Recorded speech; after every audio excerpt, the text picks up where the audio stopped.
আদ জাতির কথা দেখেন, বিশাল আকার দেহের মানুষ ছিল, একদম তাল গাছের সমান সমান লম্বা। তার একটা কথা বলতো, মান আশাদ্দু মিন্না কুওয়া, আমাদের চেয়ে শক্তিশালী কে আছে, তারা বলতো এই কথা। আল্লাহ পাক ওদেরকে 6 দিন 7 রাতের মধ্যেই এই বাতাসের তীব্র বেগে উপড়িয়ে দিলেন, খেজুর গাছের কাণ্ডের মতো ঘরের সামনে পড়ে থাকলো, কেউ বাঁচাতে পারলো না। বাঁচাতে পারলো? পরের জেনারেশন আসলো সামুদ জাতি, তাদের নবীর নাম কে? সালেহ আলাইহিস সালাম। সালেহ আলাইহিস সালাম দাওয়াত দিলেন, তারা দাওয়াত কবুল করলো না। আল্লাহ পাক সালেহ আলাইহিস সালাম এবং তার সাথীদেরকে বাঁচালেন সামুদ জাতিকে। বজ্রপাত, বিদ্যুৎ চমকায় না, বিদ্যুৎ, এই বিদ্যুৎ দিয়ে পুরো সামুদ জাতিকে আল্লাহ পাক ধ্বংস করলেন। কিভাবে ধ্বংস করলেন জানেন? একবার খালি একটা শব্দ হয়েছে, বিকট এক শব্দেই শেষ। একটা বিকট শব্দ, বাস এক শব্দে সবার জান চলে গেছে, জান কবজ হয়ে গেছে এক শব্দের মধ্যে। সামুদ জাতি শেষ। একটা জাতির নাম ছিল মাদিয়ান, কওমে মাদিয়ান। এই জাতির নবী ছিলেন শুআইব আলাইহিস সালাম। এই জাতির পাপ ছিল, তারা মাপে কম দিত। কি করত? আজকে যারা ব্যবসা করে মাপে কম দেন, সতর্ক হয়ে যাবেন। একটা জাতির উপর দুর্ভিক্ষ নেমে আসে তখন যখন ওই জাতি মাপে কম দেয়। আমাদের সমাজে প্রচুর ব্যবসায়ী আছেন যারা মাপে কম দেন, ভেজাল খাওয়ান, একদিনের খাবার আরেকদিন খাওয়ান, মিথ্যা কসম করে পণ্য বিক্রি করেন এবং মানুষকে বিষ খাওয়াতেও দ্বিধাবোধ করেন না, সামান্য কয়টা টাকার জন্য। সামান্য কয়টা টাকার জন্য। কয়দিন আগে দেখলেন না, এই যে বিরিয়ানি একটা রেড করলেন, দেখেন নাই? ওই যে 2 গ্লাস খাওয়াচ্ছে, খান, আপনারা খান, ওরা খাবে না, ওরা খাচ্ছে না। এরকম ব্যবসায়ের সংখ্যা কি কম না বেশি? সবখানেই প্রতারণা। আমি এদিকে আসছি পরে ইনশাআল্লাহ। মানে শেষ জামানার সবচেয়ে বড় সমস্যাগুলোর মধ্যে একটা হচ্ছে বিশ্বাসহীনতা, প্রতারণা। এই জামানায় আমানত উঠে যাবে। কি উঠে যাবে? আমানত উঠে যাবে। আমানতদার ব্যক্তি খুঁজে পাওয়া যাবে না। নবীজি বলছেন ফোসকার মতো মনে হবে, ফোসকার মতো। গায়ে ফোসকা পড়লে যেমন 2-1টা দাগ থেকে যায়, এরকম আমানতদার ব্যক্তি রেয়ার খুঁজে পাওয়া যাবে। মানুষ বলবে অমুক গ্রামে একটা আমানতদার ব্যক্তি আছে, এত রেয়ার হয়ে যাবে। সবখানে প্রতারণা। ঢাকার মতো শহরে যারা আমরা থাকি, মানুষের চোখে মুখে গেলে অবিশ্বাস, খালি অবিশ্বাস, কেউ কাউকে বিশ্বাস করতে পারে না।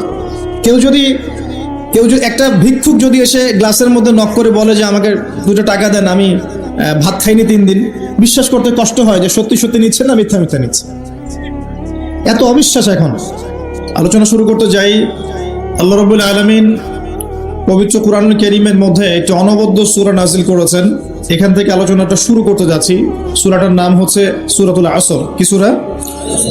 আল্লাহ পাক বলছেন বিসমিল্লাহির রহমানির রহিম, ওয়াল আসরি, সময়ের কসম, সময়ের কসম, মহাকালের কসম, ইন্নাল ইনসানা লাফি খুসর, নিঃসন্দেহে, নিঃসংকোচে, কোনো সন্দেহ নেই যে এই পুরো মানব জাতি ক্ষতির মধ্যে আছে।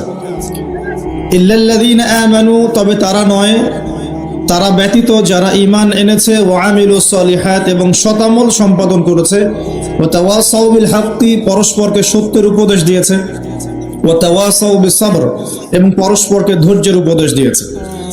আল্লাহ রাব্বুল আলামিন বলছেন সময়ের কসম। সময়ের কসম আল্লাহ পাক কেন করলেন? তার আগে আমরা একটু জেনে নেই যে আল্লাহ পাক কি কসম করতে পারেন কিনা। উত্তর হচ্ছে হ্যাঁ, আল্লাহ রাব্বুল আলামিন তার সৃষ্টির কসম করতে পারেন, কিন্তু সৃষ্টি হিসেবে আমাদের জন্য জায়েজ নেই যে আমরা আল্লাহ ছাড়া অন্য কারো নামে কসম করব। নবী সাল্লাল্লাহু আলাইহি ওয়াসাল্লাম বলেছেন, মান হালাফা বিগাইরি ইসমিল্লাহি ফাকাদ কাফারা, কেউ যদি আল্লাহ ছাড়া অন্য কারো নামে কসম করে বা শপথ করে, সে যেন কুফরি করলো। কি করলো? আমরা যদি কসম করতেই চাই, শপথ করতেই চাই, তাহলে আল্লাহর নামেই কসম করতে হবে। আর আল্লাহর নামে কসম করলে অবশ্যই কসম পূরণ করতে হবে, শপথ পূরণ করতে হবে। যদি পূরণ না করি কাফারা দিতে হবে, কমপক্ষে 3টা রোজা রাখতে হবে।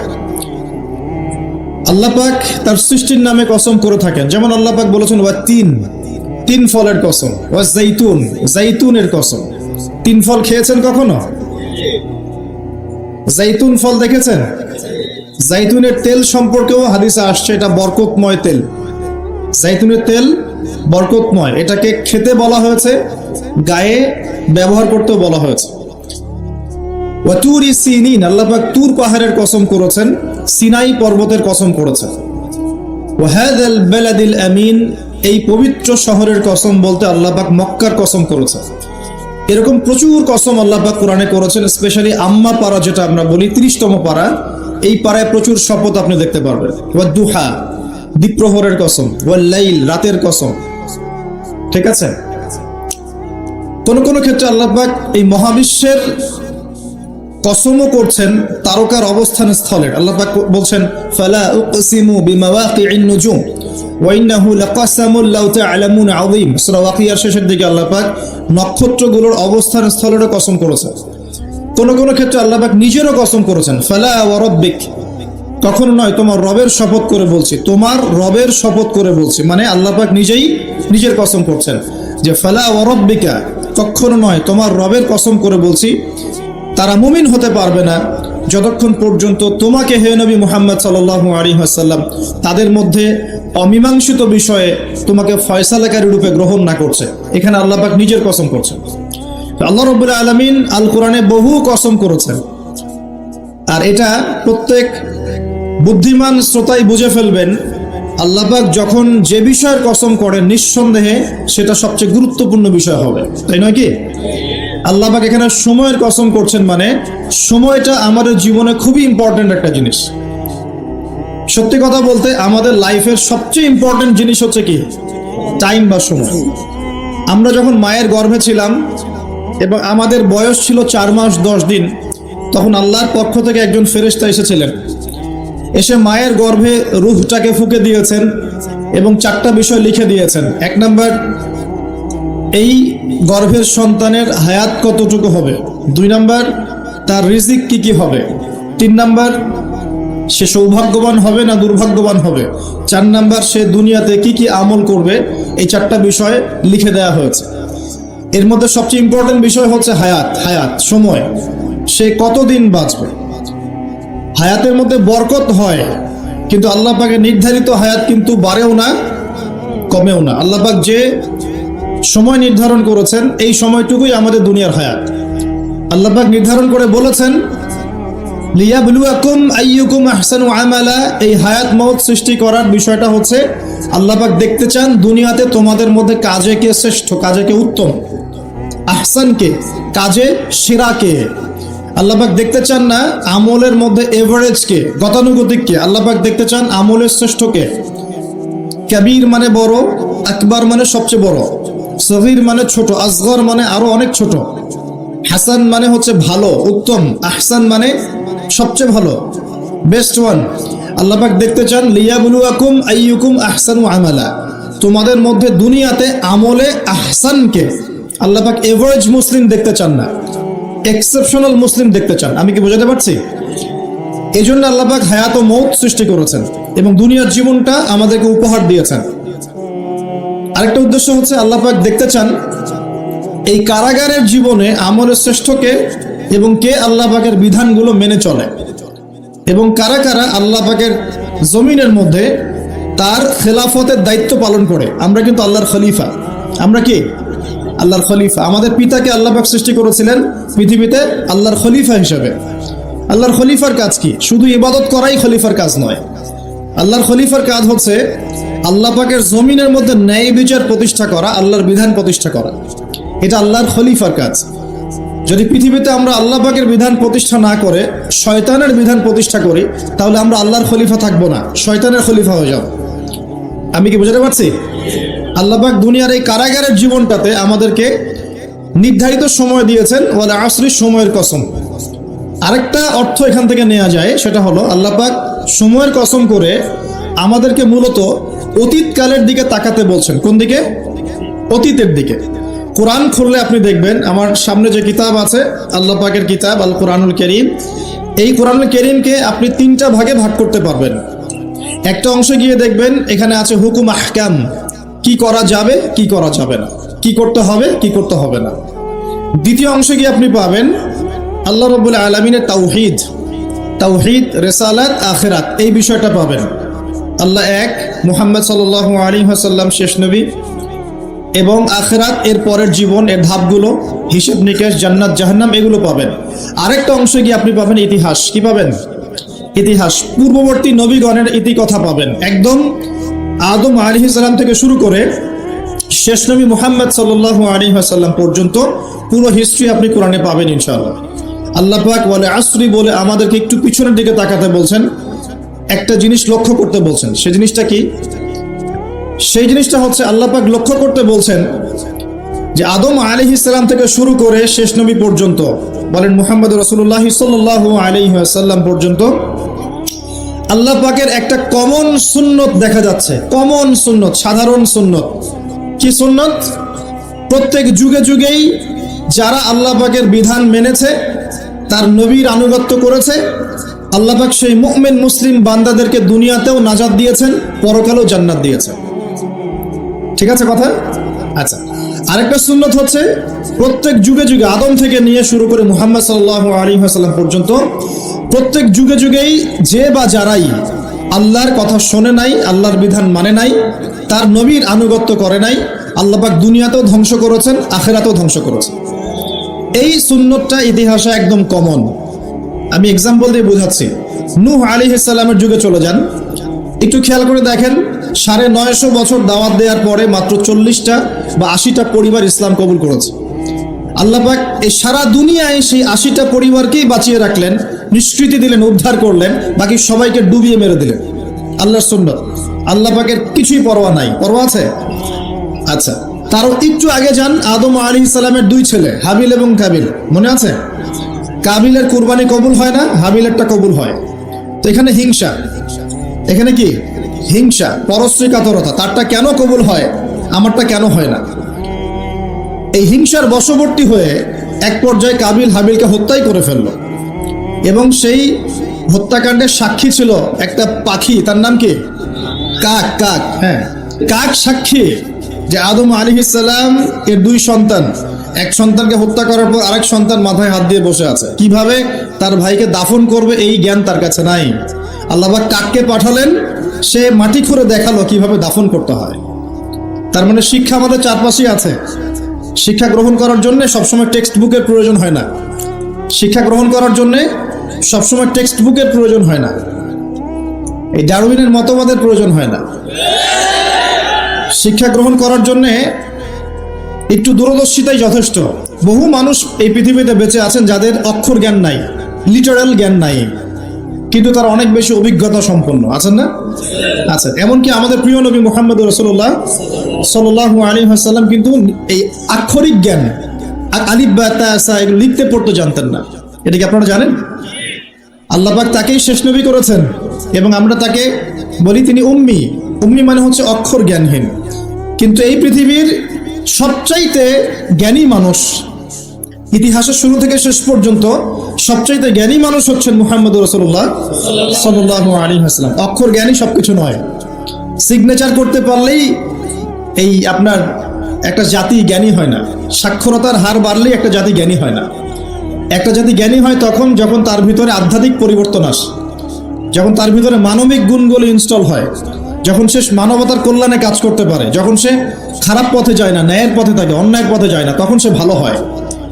অক্ষর জ্ঞান সবকিছু নয়। আর আমরা এখন পাশের হারটাকে বেশি ফোকাস করি। কত পার্সেন্ট পাশের হার, কত পার্সেন্ট শিক্ষিত, এটা বড় কথা নয়, কত পার্সেন্ট পাশের হার। পাশের হার সবকিছু নয়। একটা দেশ আছে এখনো পৃথিবীতে, তার নাম ভুটান। কি নাম? বলা হয় যে পৃথিবীর সবচেয়ে সুখী দেশগুলোর মধ্যে একটা হচ্ছে ভুটান। তারা কিরকম জানেন? কৃষি কাজ করে, হ্যাঁ, কৃষি কাজ করে, দিন আনে দিন খায়, চাষাবাদ করে, ফসল ফলায়, যে ফসল খাওয়া দাওয়া করার পরে যেটা বেঁচে যায় সেটা এক্সপোর্ট করে। কেউ কারোর সাথে হানাহানিতে যায় না। হ্যাঁ, ছোট ছোট ছোট পরিবার বিভক্ত, গোত্রীয়, সেখানে গোত্রীয় বিভাগ আছে, কিছু পলিটিশিয়ানরাও আছেন, কিন্তু কারোর সাথে কোনো হানাহানি কাটাকাটি এইসবে নাই তারা। পৃথিবীর সবচেয়ে সুখী দেশগুলোর তালিকায় ভুটানকে বলা হয় একটা দেশ। তো শিক্ষা নিলেন কাবিল কার কাছ থেকে? কাকের কাছ থেকে।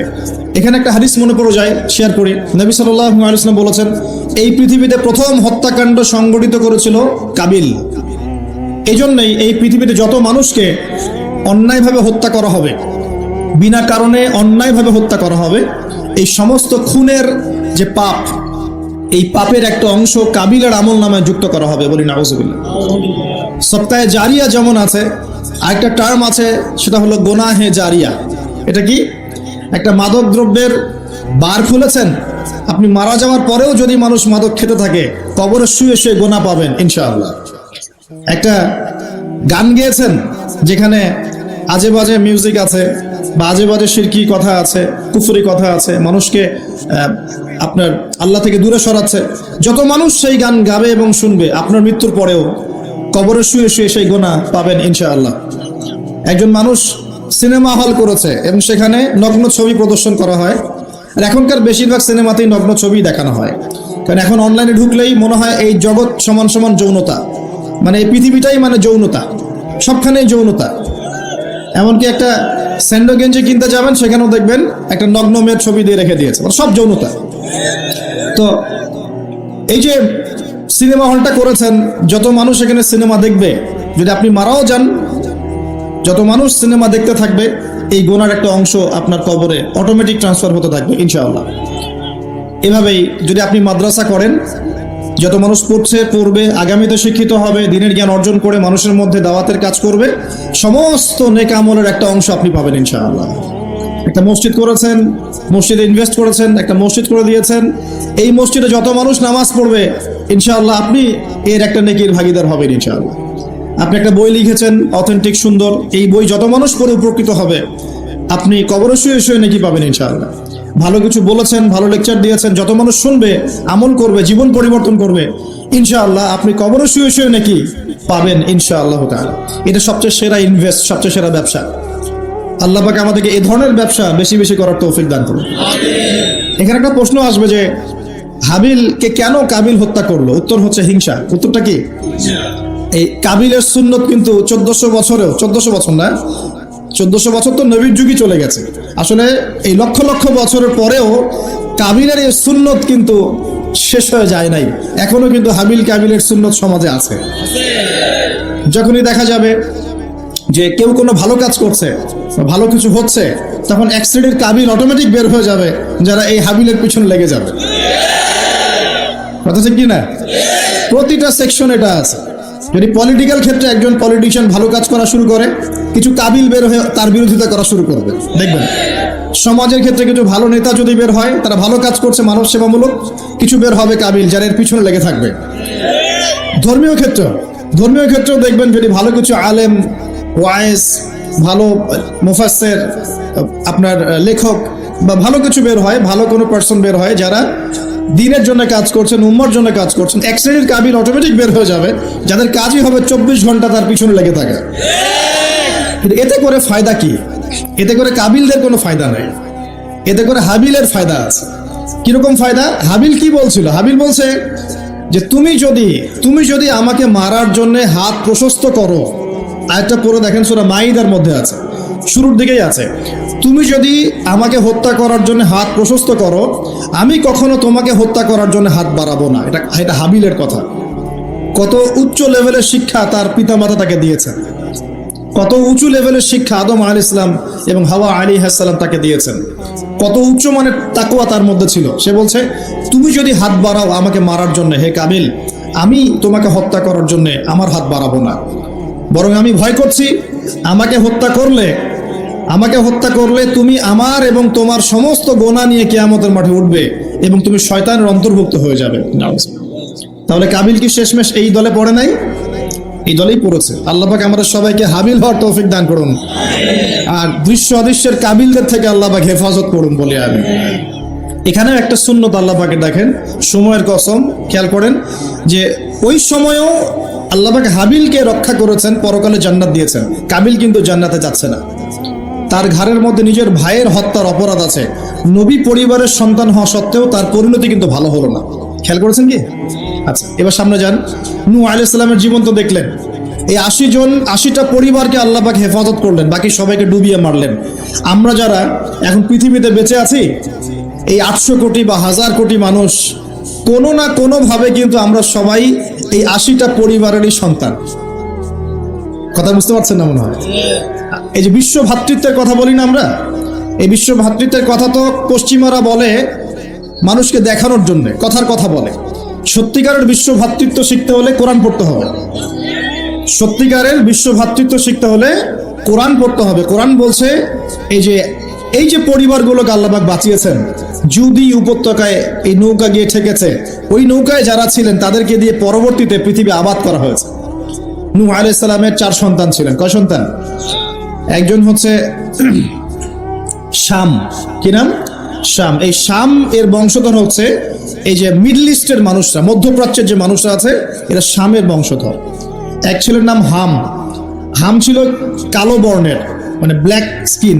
এই হামের বংশধর হচ্ছে আফ্রিকান কন্টিনেন্টে যে মানুষগুলো আছে, আফ্রিকান কন্টিনেন্ট, এই যে কালো কালো মানুষগুলো, তারা কিন্তু হামের বংশধর। একজন হচ্ছে ইয়াফাস। ইয়াফাস হচ্ছে ওই ইউরোপিয়ান যারা, এরা হচ্ছে ইয়াফাসের বংশধর, সাদা চামড়া। আরেকজন সন্তান ছিল, তার নাম সম্ভবত কেনান। এই সন্তান নৌকায় ওঠে নাই। সে বলেছিল, তার বাবা তাকে ডাকছিল, নৌকায় আসো, আল্লাহর আযাব থেকে আজকে কেউ বাঁচাতে পারবে না। সে বলছে যে আমি পাহাড়ে উঠে যাব, পাহাড় আমাকে সেভ করবে। নবী পরিবারের সন্তান হওয়ার পরেও এই কেনান পানিতে ডুবে মারা গেল। আল্লাহ পাক তাকে বললেন, হে নূহ, লাইসা মিন আহলিক, সে তোমার পরিবারের কেউ না। নূহ আলাইহিস সালাম বলছেন, আল্লাহ, সে আমার সন্তান, তাকে মাফ করে দাও। আর আল্লাহ পাক বলছেন, লাইসা মিন আহলিক, সে তোমার পরিবারের কেউ না। মানে আল্লাহর হুকুম আহকাম না মেনে চললে নবী পরিবারের সন্তান হয়েও কেউ আল্লাহর গজব থেকে বাঁচতে পারবে না। আর আমরা তো কিছুই না, আমরা কিছু। তা আমাদের অহংকার শোভা পায়, আমি অমুক আলেমের সন্তান, অমুক মুহাদ্দিসের সন্তান, অমুক বক্তার সন্তান, হ্যাঁ, অমুক পলিটিশিয়ানের সন্তান, অমুক রাষ্ট্রনেতার সন্তান। এইসব জাতি, বর্ণ, গোত্র, এগুলো আল্লাহর আযাব থেকে বাঁচাতে পারবে না যদি কোরআন সুন্নাহ ফলো না করে চলে। এটা মূল কথা। আরো সামনে যান। এবার ইব্রাহিম আলাইহিস সালামের যুগটা আপনাকে দেখাই, ওই যুগের সময়টা দেখেন, বলে আসরি। ওইখানে আল্লাহ রাব্বুল আলামিন ইব্রাহিম আলাইহিস সালাম এবং তার অল্প সংখ্যক অনুসারীকে উদ্ধার করেছেন, বাঁচিয়েছেন। নমরুদের এই বিশাল রাজত্ব আল্লাহ পাক ধসিয়ে দিয়েছেন, কি দেন নাই? আল্লাহর সুন্নত পরিবর্তন হয়েছে? হয়। আল্লাহ পাক ইব্রাহিম আলাইহিস সালামকে আগুনের পরীক্ষা থেকেও বাঁচিয়েছেন, আর নমরুদকে সামান্য মশা দিয়েই মেরে ফেলেছে। আল্লাহ সুন্নত কোনো পরিবর্তন হয়নি। নবী মুসা আলাইহিস সালামের যুগে যান, ফেরাউনের বিশাল বাহিনী, এখনকার এই রাশিয়ান বা ন্যাটো বা ইউরোপিয়ান কন্টিনেন্টে যত আছে, এই সবগুলোকে একত্রিত করলেও মনে হয় ফেরাউনের বাহিনীর মতো হবে না। এই পুরো বাহিনীটাকে মনে হয় 1 ঘন্টার মধ্যেই আল্লাহ পাক লোহিত সাগরে ডুবিয়ে মেরে দিলেন, একদিনের মধ্যেই। আল্লাহ পাকের কোনো পরোয়া নাই। আর বনু ইসরাইল আর মুসা আলাইহিস সালামকে আল্লাহ পাক উদ্ধার করলেন। আল্লাহ পাকের সুন্নত এটাই, যুগে যুগে, বলে আসরি, একই সুন্নত। আজ জাতির কথা দেখেন, বিশাল আকার দেহের মানুষ ছিল, একদম তাল গাছের সমান সমান লম্বা। তার একটা কথা বলতো, মান আশাদ্দু মিন্না কুওয়া, আমাদের চেয়ে শক্তিশালী কে আছে, তারা বলতো এই কথা। আল্লাহ পাক ওদেরকে 6 দিন 7 রাতের মধ্যেই এই বাতাসের তীব্র বেগে উপড়িয়ে দিলেন, খেজুর গাছের কাণ্ডের মতো ঘরের সামনে পড়ে থাকলো। কেউ বাঁচাতে পারলো না। বাঁচাতে পারলো? পরের জেনারেশন আসলো সামুদ জাতি, তাদের নবীর নাম কি? সালেহ আলাইহিস সালাম। সালেহ আলাইহিস সালাম দাওয়াত দিলেন, তারা দাওয়াত কবুল করলো না। আল্লাহ পাক সালেহ আলাইহিস সালাম এবং তার সাথীদেরকে বাঁচালেন সামুদ জাতিকে। বজ্রপাত, বিদ্যুৎ চমকায় না, বিদ্যুৎ, এই বিদ্যুৎ দিয়ে পুরো সামুদ জাতিকে আল্লাহ পাক ধ্বংস করলেন। কিভাবে ধ্বংস করলেন জানেন? একবার খালি একটা শব্দ হয়েছে, বিকট এক শব্দেই শেষ। একটা বিকট শব্দ, ব্যাস, এক শব্দে সবার জান চলে গেছে, জান কবজ হয়ে গেছে এক শব্দের মধ্যে। সামুদ জাতি শেষ। একটা জাতির নাম ছিল মাদিয়ান, কওমে মাদিয়ান। এই জাতির নবী ছিলেন শুআইব আলাইহিস সালাম। এই জাতির পাপ ছিল, তারা মাপে কম দিত। কি করতো? আজকে যারা ব্যবসা করে মাপে কম দেন, সতর্ক হয়ে যাবেন। একটা জাতির উপর দুর্ভিক্ষ নেমে আসে তখন, যখন ওই জাতি মাপে কম দেয়। আমাদের সমাজে প্রচুর ব্যবসায়ী আছেন যারা মাপে কম দেন, ভেজাল খাওয়ান, একদিনের খাবার আরেকদিন খাওয়ান, মিথ্যা কসম করে পণ্য বিক্রি করেন, এবং মানুষকে বিষ খাওয়াতেও দ্বিধাবোধ করেন না, সামান্য কয়টা টাকার জন্য। সামান্য কয়টা টাকার জন্য। কয়দিন আগে দেখলেন না, এই যে বিরিয়ানি একটা রেড করলেন, দেখেন নাই? ওই যে 2 গ্লাস খাওয়াচ্ছে, খান, আপনারা খান, ওরা খাবে না, ওরা খাচ্ছে না।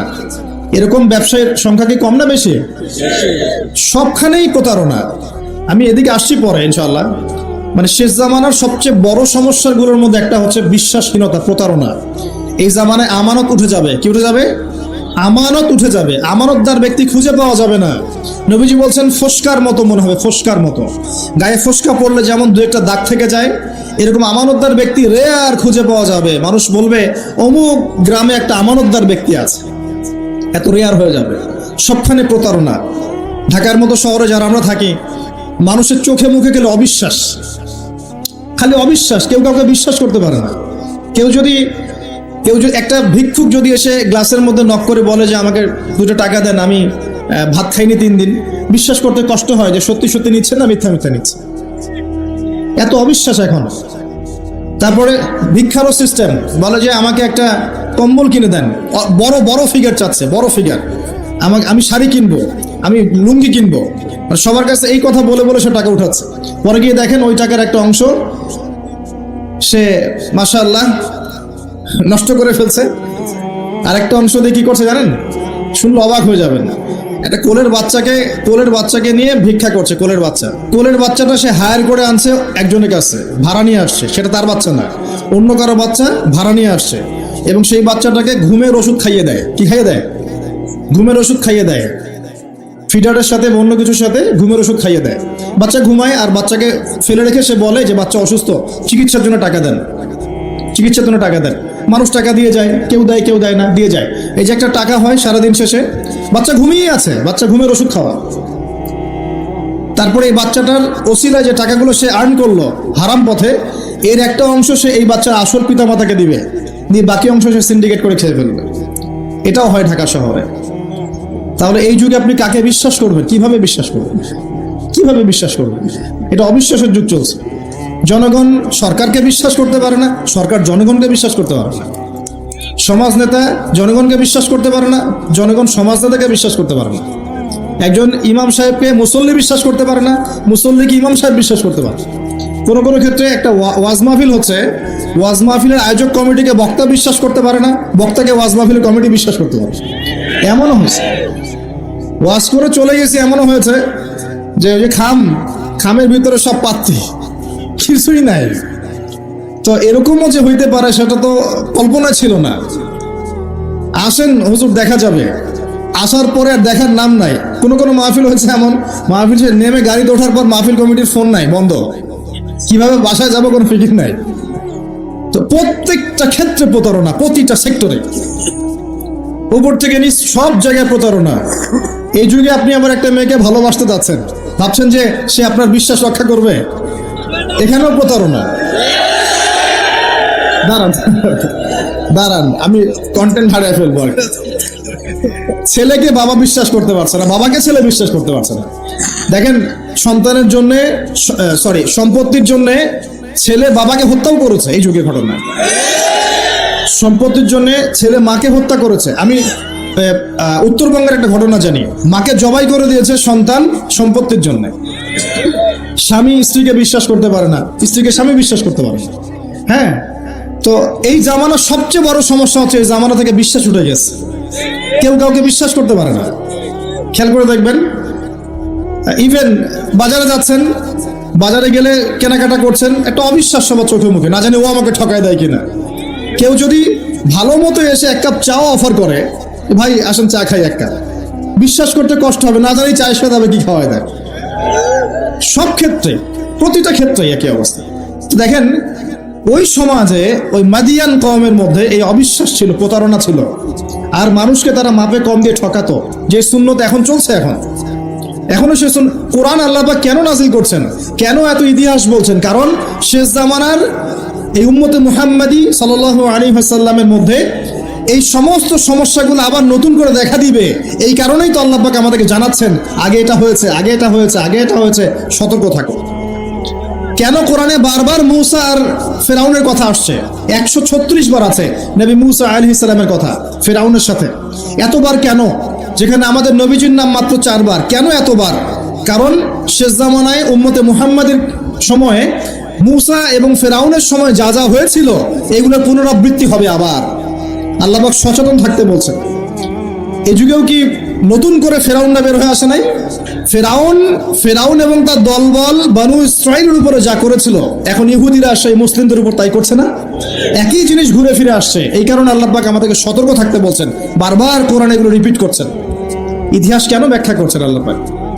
বলে আসলে সময়ের কসম, সময়কে মূল্যায়ন করেন, সময়ের পিছনের দিকে তাকিয়ে দেখেন কত সময় চলে আসছে। এই কওমে মাদিয়ান মাপে কম দিত। আমরা যারা ব্যবসা করি, আল্লাহর ওয়াস্তে মাপে কম দিবেন না।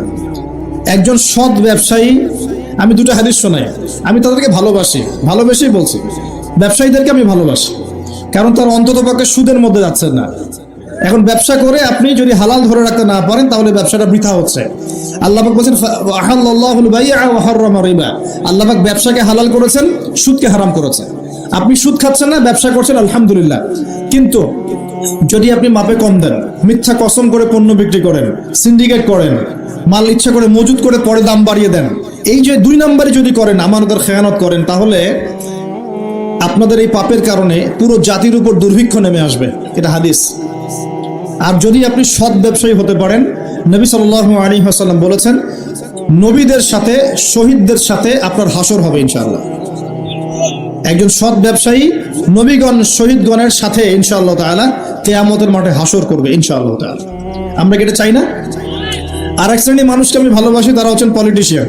কেন ভালোবাসি? কারণ তারা অ্যাটলিস্ট কাপুরুষতার পরিচয় না দিয়ে নিজের কাঁধে দায়িত্ব নিয়ে সমাজ সংস্কার করার চেষ্টা করছে। আমাদের সমাজে 2 ধরনের মানুষ আছে। এক, যারা খালি সমালোচনা করতে পারে, ভালো মন্দ কমেন্ট করতে পারে। আর এক শ্রেণীর মানুষ চ্যালেঞ্জ গ্রহণ করতে পারে যে আমি চ্যালেঞ্জ নিয়ে এটাকে পরিবর্তন করব। এই 2 শ্রেণীর মানুষ পাবেন আপনি। এক, কোনো কাজের না, সারাদিন কমেন্ট করতে পারে, এটা ভালো না, এটা ভালো, এটা খারাপ, এটা এই, এটা সেই, এটা করতে হবে, ওইটা মানে এদেরকে আমি নাম দিয়েছি করতে হবে গ্রুপ অফ ইন্ডাস্ট্রিজ। মানে করতে হবে, এটা করতে হবে, ওইটা করতে হবে, এটা করা উচিত, ওইটা করা উচিত। খুবই বুদ্ধিদীপ্ত মানুষেরা, কিন্তু কাপুরুষ। কারণ নিজেরা চ্যালেঞ্জ গ্রহণ করে এটা বিপদ ফেস করে সামনে যেতে পারে। আলেমদের ভুল ধরছেন, আপনি নিজে আলেম হচ্ছেন না কেন? আলেমদের অনেকের ভুল ধরছে, তো আপনি পড়াশোনা করে আলেম কেন হচ্ছেন না? সমাজ পরিচালনাকারীদের ভুল ধরছেন, সমালোচনা করছেন, তো আপনি সমাজ চালাচ্ছেন না কেন? রিস্ক নিচ্ছেন না কেন?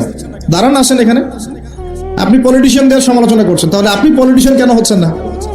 আপনি ইকোনমিক সেকশনের মানুষদের সমালোচনা করছেন, আপনি কেন দায়িত্ব নিচ্ছেন না? কেন যোগ্যতা অর্জন করে, ঝুঁকি নিয়ে, চ্যালেঞ্জ গ্রহণ করে সমাজ পরিবর্তন করার রিস্ক নিচ্ছেন না কেন? তাহলে 2 শ্রেণীর মানুষ পাওয়া যায়। কিছু মানুষ শুধু কথাই বলতে পারে, আর কিছু মানুষ কাজ করে দেখায়। তো অ্যাটলিস্ট তারা কাজ করে দেখানোর জন্যে বা মানুষের ভালো করার স্বার্থে তার একটা দায়িত্ব কাঁধে নিয়েছেন। হয়তো দায়িত্বের যে ইসলামাইজেশন বা ইসলামিক দায়িত্ববোধ, এটা তাদেরকে হয়তো বোঝানো যাচ্ছে না, এটা সমস্যা। কিন্তু যদি এই দায়িত্বটাকে ইসলামাইজড করে পালন করা যায়, সমাজের কল্যাণ না কল্যাণ। একজন দায়িত্বশীল ব্যক্তি তিনি যদি কোরআন সুন্নাহর মানদণ্ডে বিচার ফয়সালা করা শুরু করেন, সমাজে কি কল্যাণ হবে না অকল্যাণ হবে? তাহলে আমাদের দায়িত্ব তার কাছে দাওয়াত পেশ করা, যে কোরআন এবং সুন্নাহর মধ্যে এগুলো আছে, এগুলো মানবতার কল্যাণে, আল্লাহর ওয়াস্তে আপনি এগুলো ইমপ্লিমেন্ট করেন, ইনশাআল্লাহ তাআলা সমাজের কল্যাণ হবে। এটা আমাদের দায়িত্ব, শেষ। বাকিটা তার উপরে। তো এখন ভালোবেসেই বলি, একটা হাদিস আছে, 7 শ্রেণীর মানুষকে আল্লাহ রাব্বুল আলামিন তার আরশের ছায়ায় ছায়া দিবেন। হাদিসটা শুনেছেন তো? 7 শ্রেণীর মানুষকে আল্লাহ পাক তার নিজের আরশের ছায়ায় ছায়া দিবেন, মানে তারা জান্নাতে যাবে ইনশাআল্লাহ। এই 7 শ্রেণীর প্রথম শ্রেণী হচ্ছে ন্যায়পরায়ণ শাসক। ন্যায়পরায়ণ শাসক, যাদেরকে আল্লাহ পাক শাসন ক্ষমতা দিয়েছেন, তারা যদি সমাজে ন্যায় বিচার প্রতিষ্ঠা করে, ইনশাআল্লাহ তারা আরশের ছায়া ছায়া পাবে। অতএব সব জায়গা থেকেই দিনের খেদমতে কাজ করার সুযোগ আছে কি নাই? আল্লাহ পাক আমাদের সবাইকে দিনের জন্য কাজ করার তৌফিক দান করুন। যে যেখানে আছি সেখান থেকে কাজ করার তৌফিক দান করুন। প্রিয় ভাইরা, এভাবে ইতিহাস বলতে থাকলে রাত 1টা বাজবে। শর্ট করছি, ঈসা আলাইহিস সালামের যুগে আসেন, ওখানে একই সুন্নত দেখবেন। অল্প মানুষ ইসলাম কবুল করেছে, আল্লাহ পাক তাদেরকে বাঁচিয়েছেন। বেশিরভাগ করে নাই, তাদেরকে আল্লাহ পাক ধ্বংস করে দিয়েছেন। নবী মুহাম্মদ সাল্লাল্লাহু আলাইহি ওয়াসাল্লামের যুগে আসেন, আবু জাহেল, আবু লাহাব, উতবা, সাইবা, এদেরকে আল্লাহ পাক কিন্তু ধ্বংস করে দিয়েছেন। আর নবী সাল্লাল্লাহু আলাইহি ওয়াসাল্লাম তার সাহাবীদেরকে আল্লাহ পাক সম্মানিত করেছেন। ওয়াল আসরি, সময়ের কসম, আল্লাহ পাক দেখাচ্ছেন আমাদেরকে প্রত্যেক যুগে যুগেই। খেয়াল করেন, প্রত্যেক যুগে যুগে ইতিহাসের শুরু থেকে শেষ পর্যন্ত যারাই আল্লাহ পাকের বিধানগুলো মেনে চলবে, তার নবীর আদর্শ মেনে চলবে এবং আল্লাহর বিরুদ্ধাচরণ করবে না, ইনশাআল্লাহ আল্লাহ পাক দুনিয়াতেও সফল করবেন, পরকালেও জান্নাত দিবেন ইনশাআল্লাহ তাআলা। আর প্রত্যেক যুগে যুগে যারাই আল্লাহ এবং তার রাসূলের বিরুদ্ধাচরণ করবে, নবী রাসূলের আনুগত্য করবে না, আল্লাহর বিধান মানবে না, দুনিয়াতেও ধ্বংস করবেন, পরকাল আযাব দিবেন ইনশাআল্লাহ। এই সুন্নতের কোনো ব্যতিক্রম হবে না। আল্লাহ পাক আমাদের সবাইকে এই কথাটা বোঝার তৌফিক দান করুন। এবারে সময় বা মহাকালের কসম আল্লাহ পাক আরেকটা কারণে করেছেন, যুবক ভাই আপনি বোঝেন। এই সময় বা মহাকালের কসম আল্লাহ পাক আরো একটা কারণে করেছেন, সেটা হলো আল্লাহ পাক আমাদের হায়াতকে মূল্যায়ন করতে বলছেন। আল্লাহ পাক আমাদের হায়াতকে মূল্যায়ন করতে বলছেন। একটু চোখ বন্ধ করে রাত্রেবেলা চিন্তা করবেন। মনে করেন আপনার হায়াত 60 বছর। কত বছর? মনে করেন, ফর এক্সাম্পল, চোখ বন্ধ করবেন আজকে বাসায় গিয়ে ঘুমানোর সময়, দোয়া দরুদ পড়ে চোখটা বন্ধ করে ভাববেন আদনান ভাই কথাটা বলে গেছে, একটু ভাবি। এইটুক যদি ভাবতে পারেন আজকে বাসায় গিয়ে, আজকে ওয়াজ আমার সফল ইনশাআল্লাহ। এই যে 200 কিলো আসছি, আবার 200 কিলো যাবো, ইনশাআল্লাহ সফল। কি ভাববেন প্রিয় ভাই? আমিও কিন্তু তরুণ, আমি কিন্তু বুড়া হয়ে যাই নাই। বুড়া হয়ে গেছে এখনো? আচ্ছা, আপনিও তরুণরা একটু ভাবি, চোখ বন্ধ করে ভাববেন যে আল্লাহ পাক আপনাকে সৃষ্টি করেছিলেন আল্লাহর ইবাদত করার জন্য। সূরা জারিয়াত 56 নম্বর আয়াত, ওয়া মা খালাকতুল জিন্না ওয়াল ইনসা ইল্লা লিয়াবুদুন। 1 2 আল্লাহ পাক আপনাকে সৃষ্টি করেছিলেন যাতে করে আল্লাহর দ্বীনটাকে আপনি আল্লাহর জমিনে প্রচার করেন, প্রসার করেন, প্রতিষ্ঠা লাভ করেন। এই দুইটা আপনার কাজ ছিল। এখন আপনার বয়স হয়ে গেছে 30 বা 25, ধরে নেন যে আপনার হায়াত 60 বছর। তার মানে আপনার জীবনে বাকি আছে এখন 30 বছর। এই যে 30 বছর আপনি নষ্ট করেছেন বা চলে গেছে, চোখ বন্ধ করে চিন্তা করবেন এই 30 বছরে কত ওয়াক্ত নামাজ পড়েছেন, কতদিন রোজা রেখেছেন, এই 30 বছরে 30টা আয়াত আপনি পড়েছেন কিনা, এই 30 বছরে 30টা সূরা আপনি শিখেছেন কিনা, 30 বছরে আপনি 30টা ইসলামিক বই পড়েছেন কিনা, আপনি নবীর 30টা হাদিস পড়েছেন কিনা, 30 দিন জামাতের সাথে নামাজ পড়েছেন কিনা, 30 দিন দ্বীনের দাওয়াত দিয়েছেন কিনা, 30টা দিন দান সদকা করেছেন কিনা। আমি খুব বেসিক কথা বলছি, আমি বলিনি আপনি 30 দিন 30টা যুদ্ধ করেছেন কিনা, এই কথা বলিনি। আমি আপনাকে বেসিক কথা বলছি, একদম বেসিক প্রাইমারি কথা। আপনি 30 দিন নামাজ পড়েছেন কিনা, 30টা রোজা ঠিক মতো রাখছেন কিনা, আপনি কি 30 বার মেয়েকে দেখে চোখ নামাতে পেরেছেন কিনা, আপনি কি 30টা সূরা শিখেছেন কিনা, 30 বার আপনি কি রাসূলের জীবনী পড়েছেন কিনা, তার হাদিস পড়েছেন কিনা, আপনি কি নবী সাল্লাল্লাহু আলাইহি ওয়াসাল্লামের স্ত্রীদের নাম জানেন কিনা, তার জীবনী জানেন কিনা, আকীদা কি জিনিস আপনি জানেন কিনা, 30টা মাসলা মাসাইল আপনি বোঝেন কিনা। আপনি চিন্তা করবেন আজকে। এই একটা চিন্তা আপনার জীবনটাকে বদলে ফেলবে ইনশাআল্লাহ। এই একটা চিন্তাই যথেষ্ট আপনার জীবনকে বদলে ফেলার জন্য। এই চিন্তাটা আরেকভাবে করবেন। এটা ভাবার পরে আপনি চোখটা খুলবেন, চোখটা খুলে সাদা কাগজ নিয়ে বসবেন, উঠে বসবেন, বসে আপনি লিখবেন। এই যুব ভাই শোনেন, বসে আপনি লিখবেন। কি লিখবেন?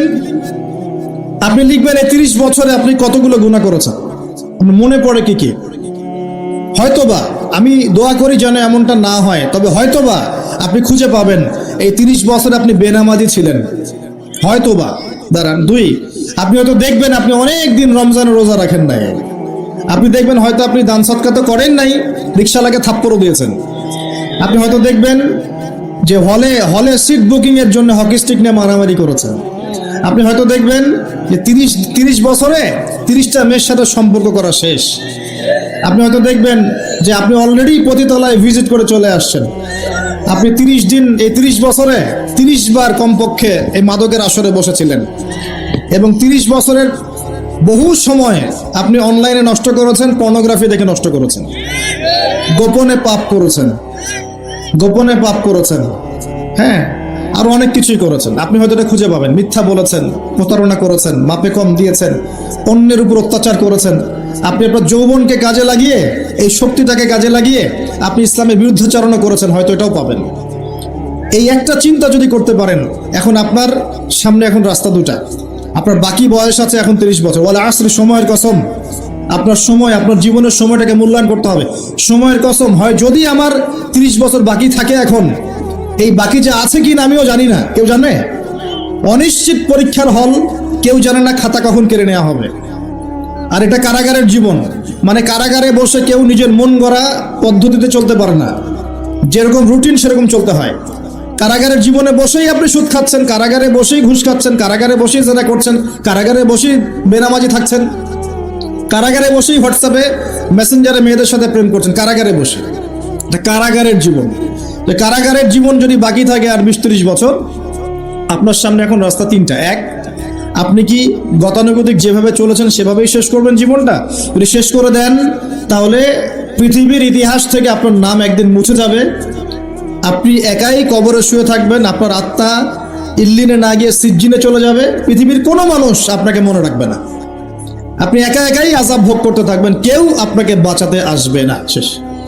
এবং এই আযাব একবার শুরু হলে কোনোদিনও শেষ হবে না, কোনোদিনও না, কবরেও, হাসরেও, বারজাখেও এবং আপনার জাহান্নামেও। এটা একটা অপশন। 2 নম্বর অপশন, আপনি নিজেকে সংশোধন করলেন, সংশোধন করে গতানুগতিক মুসলিম হলেন। গতানুগতিক মুসলিম কেমন? হ্যাঁ, তওবা করেছি, এখন আমি মাশাআল্লাহ 5 ওয়াক্ত নামাজ টুকটাক পড়ার চেষ্টা করি, আমি মিথ্যা কথা বলি না, আমি হালাল খাওয়ার চেষ্টা করি, হ্যাঁ, আমি পার্ট টাইম কিছু দাওয়াতি কাজ করি, এবং আমি আমার পরিবার নিয়ে সুখে শান্তিতে বসবাস করার চেষ্টা করছি। আমি কোনো ঝুঁকির মধ্যে যাই না, ঝুঁকিতে যাই না আমি, মানে আমি সৎ কাজেও আদেশ করি কিন্তু ঝুঁকিতে যাই না, মানে কোনো কিছু, এমন কোনো কিছু করি না যাতে আমার উপর কোনো বিপদ আসবে, এটাতে আমি যাই না। এটা গতানুগতিক মুসলিম চলছে। আর একটা হচ্ছে সমাজ পরিবর্তনকারী মুসলিম। এরা কেমন? এরা নিজেরা তো জ্ঞান অর্জন করেই এবং জ্ঞান অনুযায়ী আমলও করে, তারা সৎ কাজে আদেশও করে, একই সাথে অসৎ কাজে নিষেধও করে, সত্যটাকে নির্ভীকতার সাথে, সাহসিকতার সাথে, হিকমার সাথে সবার সামনে উপস্থাপন করে, আল্লাহর কাছে দোয়া করে এবং সমাজটাকে পরিবর্তন করে ফেলার চেষ্টা করে। এরা হচ্ছে আহসান, সবচেয়ে উত্তম শ্রেণী। কিভাবে বললাম উত্তম শ্রেণী? নবীজি বলছেন তোমাদের সামনে একটা জামানা আসবে, এটাও শেষ জামানা হাদিস, তোমাদের সামনে একটা জামানা আসবে, জামানা সবরিন, কঠিন সবরের জামানা, ঈমান ধরে রাখা হাতে জ্বলন্ত আগুন ধরে রাখার মতো হবে। ওই সময় যদি তোমরা কেউ আমার সুন্নতের উপর অটল থাকতে পারো, আমার মৃত সুন্নতকে আবার জীবিত করতে পারো, তাহলে 50 জন শহীদ সাহাবীর নেকি পাবে ইনশাআল্লাহ। এরা সমাজ পরিবর্তনকারী মানুষ। আর ইতিহাসে যারা সমাজ পরিবর্তনকারী মানুষ, তাদের জীবনে পরতে পরতে বিপদ আপদ বলা মুসিবত আসবেই। আমার ছোট্ট গবেষণায় 4টা ক্ষেত্র থেকে আসতে পারে যখন আপনি হকের উপর থাকবেন। 1 নাম্বার, প্রথম বাধা চলে আসবে পরিবার থেকে। কোত্থেকে? পরিবার। আপনি গতানুগতিক মুসলিম হলে আপনি সব জায়গায় পার পেয়ে যাবেন, কিন্তু যদি একটু কঠোরতা প্রয়োগ করেন যে আমি একদম কোরআন সুন্নাহর 100% ফলো করতে চাই, আমি এমন না যে নামাজও পড়ি শুধু খাবো, এমন হব না, আমি নামাজও পড়বো শুধু খাবো না, আমি রোজাও রাখবো, আমি যাকাতও দিব, আমি হজ উমরাও করবো, আল্লাহর বিধানের প্রতি শ্রদ্ধাশীল থাকবো, আমি চেষ্টা করবো ইসলামটা প্রচার করার প্রতিষ্ঠার চেষ্টা করবো, তখন আপনার প্রথম বাধা আসবে পরিবার থেকে। দাড়ি রাখছো কেন? দাড়ি রাখলে তোমাকে এরকম লাগে, হ্যাঁ, তুমি টাকটির উপরে কাপড় কেন পরলে তোমাকে অমন লাগে, আগে তো গিটার বাজাইতা, আগে তো গান গাইতা, আগে মেয়ে নিয়ে থাকতা, ভালো ছিল, এখন কেন সারাদিন বই নিয়ে পড়ে থাকো, ইসলামিক বই নিয়ে পড়ে থাকো, নামাজ নিয়ে পড়ে থাকো, হ্যাঁ, কি পরিবর্তন হলো? বাবা মার টেনশন, এখন পিতামাতার টেনশন, কেউ এরকম অ্যাডভার্টাইজ বানিয়ে টিভিতে দেখাচ্ছে, এগুলা দেখেন নাই? আগে ছেলে ভালো ছিল, হঠাৎ করে কি পরিবর্তন হয়ে গেল, হ্যাঁ, সুবহানাল্লাহ। আল্লাহর পথে ফিরে আসা মানুষের ক্রাইটেরিয়া এগুলো মেনশন করে করে বলছে, এইগুলো দেখা গেলে যোগাযোগ করবেন স্থানীয় কর্তৃপক্ষের সাথে, ওই ছেলের মধ্যে সমস্যা আছে। আস্তাগফিরুল্লাহ, আস্তাগফিরুল্লাহ। একজন ব্যক্তি গিটার বাজাতো, গান গাইতো, মাদকের সাথে ছিল, মেয়ে নিয়ে ফুর্তি করতো, সেখান থেকে এসেছে নামাজ পড়ছে, এই জন্য কি সে জঙ্গি হয়ে যাবে? এখন সে মাশাআল্লাহ কোরআন তেলাওয়াত করছে, কোরআন বোঝার চেষ্টা করছে, আলেম ওলামার কাছে গিয়ে পরামর্শ করছে, হাদিস পড়ছে, এর জন্য কি সে জঙ্গি হয়ে গেছে? পশ্চিমারা যা গিলায় আমরা তাই গিলি, পশ্চিমারা যা গিলায় আমরা তাই গিলবো কেন? ওদের কাছে কিসের জ্ঞান আছে? পশ্চিমাদের কাছে কোরআনের জ্ঞান আছে, হাদিসের জ্ঞান আছে। ও সিলেক্ট করে দিবে যে কোনটা জিহাদ আর কোনটা জঙ্গিবাদ। আশ্চর্য একটা ব্যাপার। কোরআন এবং সুন্নাহর চর্চা যদি মুসলিমরা করে, তাহলে কি তারা সন্ত্রাসী হয়ে যাবে? ওরা তো চাইবেই যেন আমরা এই কাজগুলো না করি, ওরা তো চাইবেই যাতে আমরা কোরআন সুন্নাহর চর্চা না করি। ওরা যা বলে সেই ভাষায় আমরা কথা বলা শুরু করেছি। ওরা বলছে, একটু পরে আমি বুঝাচ্ছি আপনাদেরকে, ওরা বলেছে যে জ্ঞান সেটাই, ভালো করে বোঝেন, জ্ঞান সেটাই যেটা পরীক্ষা নিরীক্ষা, যুক্তি বিজ্ঞান, দর্শন দিয়ে লাভ করা যায়। আর আমরা বলছি আল্লাহর ওহী হচ্ছে চূড়ান্ত জ্ঞান। আল্লাহর ওহী কি? চূড়ান্ত জ্ঞান। এই যে জ্ঞানতাত্ত্বিক পার্থক্য, ওরা যা দেখে না তাতে বিশ্বাস করে না, এই কারণে তারা জিনে বিশ্বাস করে না, আত্মায় বিশ্বাস করে না, আল্লাহ বিশ্বাস করে না, ফেরেশতায় বিশ্বাস করে না, পরে আগের আসমানি কিতাবে বিশ্বাস করে না, নবী রাসূলে বিশ্বাস করে না, কবরের আযাব, জান্নাত জাহান্নাম, মিজান, ফজিলত কোনো কিছু বিশ্বাস করে না। কেন করে না? ওদের এপিস্টেমোলজি হচ্ছে, জ্ঞানতাত্ত্বিক দর্শন হচ্ছে যা দেখি না বিশ্বাস করি না। আর ওই দর্শনটা আমরা কাট পেস্ট করে নিয়ে আমাদের ছোট ছোট বাচ্চাদেরকে এখন গিলাচ্ছে এগুলো। এখন ওই দর্শন কেন ফলো করবো আমরা? আমাদের দর্শন হচ্ছে চূড়ান্ত জ্ঞান কার পক্ষ থেকে আসে? আল্লাহর পক্ষ থেকে আসে। আল্লাহ যা সত্য বলেছেন তাই সত্য, আল্লাহ যা মিথ্যা বলেছেন তাই মিথ্যা। আল্লাহর ওহী চূড়ান্ত সত্য মিথ্যার মানদণ্ড, মানুষের যুক্তি বিজ্ঞান দর্শন নয়। এই জায়গায় তো পার্থক্য, সে করেই তো পার্থক্য। এই জ্ঞানতাত্ত্বিক সংজ্ঞায় পার্থক্য বলেই তো আপনাকে ডারউইনের মতবাদ পড়াচ্ছে, কারণ সে তো বিশ্বাসই করে না যে মানুষকে আল্লাহ সৃষ্টি করেছে। আর আমরা বিশ্বাস করি আদম আলাইহিস সালামকে সৃষ্টি করেছেন কে? অতএব এই মতবাদের আমাদের কোনো প্রয়োজন নাই, কারণ আমরা তো জানি কোরআনে আল্লাহ পাক এটা বলেছেন। যে জানে না, যার কাছে কোরআন নাই, যার কাছে হাদিস নাই, তার ওই মতবাদের প্রয়োজন আছে, আমার তো নাই। তো ওরা যা বলে আমরা তাই গেলার চেষ্টা করি। ওরা এগুলো সংজ্ঞা শিখিয়ে দিয়েছে যে মুসলিম যুবকরা এরকম এরকম করলে তারা খারাপ হয়ে যাবে, এখন বাস এটা প্রচার করা হচ্ছে। আশ্চর্য বিষয়। আমরা তো চাইবো প্রত্যেক ঘরে ঘরে কোরআনওয়ালা মানুষ তৈরি হোক, হাদিসওয়ালা মানুষ তৈরি হোক, নামাজি হয়ে যাক সবাই, তাহলে সমাজে শান্তি আসবে। একজন নামাজি ব্যক্তি বেশি ভদ্র হয় না বেনামাজি ভদ্র হয়? বলেন। নামাজ মানুষকে শৃঙ্খলা শিখায় না? কোরআন মানুষকে মানবতা শিখায় না? কোরআন সুন্নাহর কোনো জায়গায় কি বলা আছে নিরপরাধ কোনো মানুষকে হত্যা করতে হবে? বরং আমি তো একটা আয়াত বললাম, কেউ যদি একজন মানুষের জীবন বাঁচায়, সূরা মাইদা আল্লাহ পাক বলছেন, কেউ যদি একজন মানুষের জীবন বাঁচায় সে যেন পুরো মানব জাতিকে বাঁচালো, বলি আলহামদুলিল্লাহ। আর কেউ যদি কোনো মানুষকে অন্যায়ভাবে হত্যা করে সে যেন পুরো মানব জাতিকে হত্যা করে। একটু খেয়াল করে দেখেন, সারা বিশ্বে যত মানুষকে হত্যা করা হচ্ছে মুসলিম কান্ট্রিগুলোতে, সিরিয়া, ইয়েমেন, প্যালেস্টাইন, আফগান তো চলে গেল, তারপরে আপনার ইরাক, লিবিয়া, জর্ডান, লেবানন, ঠিক আছে, ওই যে রোহিঙ্গা, তারপরে উইঘুর, মুসলিমদেরকে যেখানে যেখানে হত্যা করা হয়েছে, এখানে মানবতা বিরোধী অপরাধ হয়নি? এটাকে সন্ত্রাসবাদ বলা যায় না? এটা ওদের জঙ্গিবাদ নয় কি? তাহলে প্রকৃত অর্থে সন্ত্রাসী এবং জঙ্গি কারা? মুসলিমরা না ওরা? যখন নিরপরাধ মাসুম বাচ্চাদেরকে বোম মেরে হত্যা করা হয়, মা বোনদেরকে ইজ্জত নষ্ট করা হয়, আমাদের মুসলিম ভাইদেরকে পাখির মতো গুলি করে হত্যা করা হয়, তখন এই মতবাদ থাকে না? তো এদের কাছ থেকে আমাদেরকে শিখতে হবে কোনটা ন্যায় কোনটা অন্যায়। এগুলো চলতে থাক, কিন্তু এই চলা ইনশাআল্লাহ তাআলা বেশি দিন সাস্টেইন করবে না ইনশাআল্লাহ। কারণ আমরা শেষ জামানার ছাত্র, আমরা জানি যে এই জুলুম ইনশাআল্লাহ তাআলা এই বিশ্বের বেশি দিন থাকবে না ইনশাআল্লাহ। অচিরে আল্লাহ রাব্বুল আলামিন এমন প্রজন্ম আনবেন, এমন নেতা আনবেন যাকে আল্লাহ পাক বলছেন তার নাম হবে মাহদি, এবং তার নাম মুহাম্মদ, তার টাইটেল মাহদি। বাবার নাম আব্দুল্লাহ, মায়ের নাম আমিনা। মুহাম্মদ সাল্লাল্লাহু আলাইহি ওয়াসাল্লামের বংশধর থেকে একজন। তার সাথে আল্লাহ পাক ঈসা আলাইহিস সালামকে পাঠাবেন, এবং তিনি এই পুরো জুলুমের শেকড়টাকে এমনভাবে উপরে ফেলবেন যে 40 বছর তার ন্যায় এবং ইনসাফের শাসন না আসা পর্যন্ত কিয়ামত হবে না ইনশাআল্লাহ। অতএব সামনে অপেক্ষা করছে এই বিজয়ের দিন। খুশি হচ্ছেন না বেজার হচ্ছেন? ইনশাআল্লাহ তাআলা এই দিন আমরা দেখে যেতে পারি না পারি, এই মেসেজটা তো পৌঁছে দিতে পারি যে সামনে এটা আসছে ইনশাআল্লাহ। আমাদেরও কিছু দায়িত্ব আছে, আমি সেদিকে পরে আসবো ইনশাআল্লাহ। প্রিয় ভাইরা, একটা কথা খালি বললাম এখানে, যে সময়টাকে মূল্যায়ন করতে আল্লাহ পাক আপনাকে পরামর্শ দিয়েছেন। এখন আপনার সামনে সবচেয়ে বেস্ট অপশন কোনটা?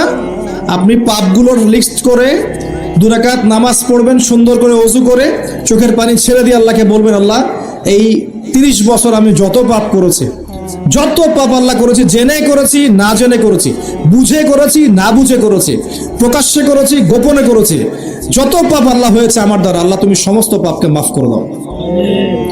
বলবেন আল্লাহুম্মা গফিরলি মা কদ্দামতু ওয়া মা আখখারতু ওয়া মা আসরারতু ওয়া মা আ'লানতু ওয়া মা আনতা আ'লামু বিহি মিন্নি আনতাল মুকদ্দিম ওয়া আনতাল মুআখির ওয়া আনতা আলা কুল্লি শাইইন কাদির। এটা একটা দোয়া। অথবা বলবেন আল্লাহুম্মা আনতা রাব্বি লা ইলাহা ইল্লা আনতা খালাকতানি আনা আবদুকা ওয়া আনা আলা আহদিক ওয়া ওয়া'দিকা মাস্তাতা'তু আউযু বিকা মিন শাররি মা صنعت أبوء لك بنعمتك علي وأبوء بذنبي فاغفر لي فإنه لا يغفر الذنوب إلا أنت. এটাও পারেন না, বলবেন আল্লাহুম্মা ইন্নী যালামতু নাফসি যুলমান কাসীরান ফাগফির লি মাগফিরাতান মিন ইনদিকা ওয়ারহামনি ইন্নাকা আনতাল গফুর। এটাও পারেন না, বলবেন রব্বিগফিরলি রব্বিগফিরলি। এটাও পারেন না, বলবেন রব্বিগফির ওয়ারহাম ওয়া আনতা খায়রুর রাহিমিন। রব্বিগফির ওয়ারহাম ওয়া আনতা খায়রুর রাহিমিন। আমার সাথে বলেন রব্বিগফির ওয়ারহাম ওয়া আনতা খায়রুর রাহিমিন। এতটুকু অন্তত বলবেন, বলে চোখের পানি ছেড়ে দিয়ে আপনি তওবা করবেন ইনশাআল্লাহ তাআলা। আল্লাহ পাক কি বলছেন শোনেন।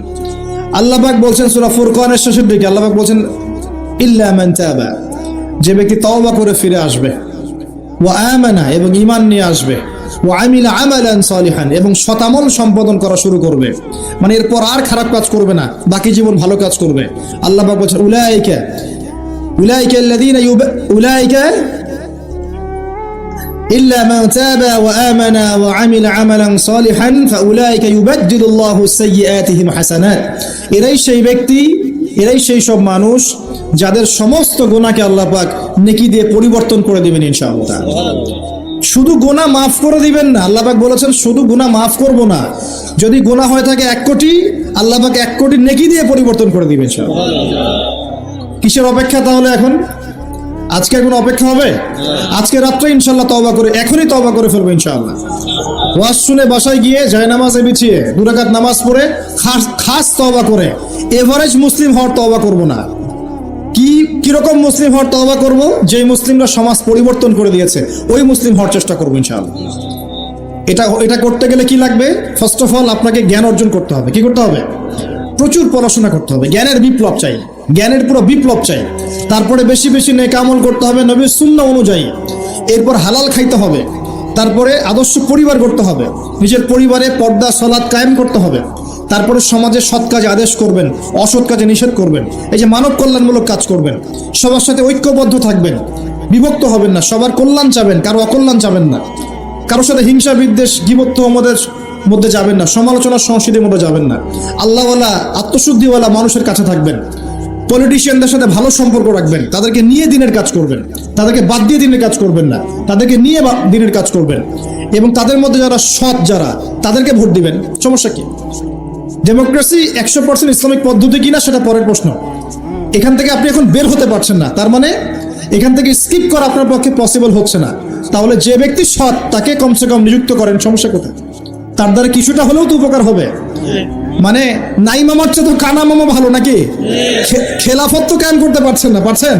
তাহলে যে পদ্ধতির মধ্যে তুলনামূলক কিছু সৎ মানুষ আছে ওই মানুষগুলোকে নিয়ে আসেন, সমস্যা কোথায়? ইনশাল্লাহ তারাও দিনের জন্য কাজ করবে, আমরা একটা ঐক্যবদ্ধ জাতি হিসেবে বিশ্বের বুকে মাথা তুলে দাঁড়াবো ইনশাআল্লাহ তাআলা। ইনশাআল্লাহ আমি খুব স্বপ্ন দেখি, আমি খুব আশা পোষণ করি। আর স্বপ্ন দেখতে হয়, স্বপ্নই আপনাকে ঘুমাতে দিবে না। স্বপ্ন কি? স্বপ্ন দেখতে হয়, স্বপ্ন নিয়ে তো মানুষ বাঁচে। একটা উন্নত জাতি গঠনের এবং সব দিক থেকে সমৃদ্ধ একটা দেশ গঠনের স্বপ্ন আমরা সবাই দেখবো, কেন দেখবো না? এই স্বপ্ন নিয়ে আমরা বাঁচবো, ইসলামিক ভাবে গড়বো, যাতে বিশ্বের বুকে আমাদের দেশটা মাথা তুলে দাঁড়াতে পারে ইনশাআল্লাহ। মাথা তুলে দাঁড়াবো মানে কাতার একটা ছোট্ট কান্ট্রি না, ঢাকা শহরের সমানও হয়তো না, কাতার এত ছোট কান্ট্রি। এই ছোট্ট একটা কান্ট্রি সারা বিশ্বের বড় বড় অ্যাফেয়ার্স এর মধ্যে মাথা ঢুকাচ্ছে এখন।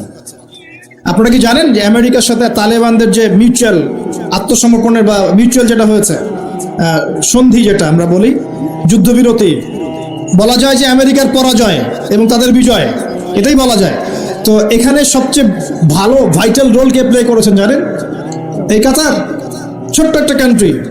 কাতার হচ্ছে আমাদের আয়তন অনেক বড়, ওই যে বলেছি উত্তর কোরিয়া ছোট্ট কান্ট্রি, মাথা পিছু আয় আমাদের চাইতেও কম, কোনো সময় মিসাইল বানিয়ে রেখে দিয়েছে, আমেরিকা ভয়ে তার সামনে যেতে পারে না। খেয়াল করেছেন? আয়তন কিছুই না, যদি আমরা ঐক্যবদ্ধ হতে পারি, শিক্ষিত হতে পারি, প্রযুক্তির জ্ঞান অর্জন করতে পারি, আমাদের মধ্যে ঐক্য থাকে, আপোষে আমরা মিল মহব্বতের সাথে ন্যায়ের সাথে যদি আমরা সমাজ পরিচালনা করতে পারি, বাংলাদেশও বিশ্বকে নেতৃত্ব দেবে ইনশাআল্লাহ তাআলা। কেন আমরা সবসময় নতজানু হয়ে থাকবো? কি জন্যে? আমরা ঋণ চাবো কেন? আমরা ঋণ দিব উল্টা ওদেরকে, আমরা ঋণ দিব ওদেরকে পুরো। আমরা কি দেই নাই মনে করছেন নাকি?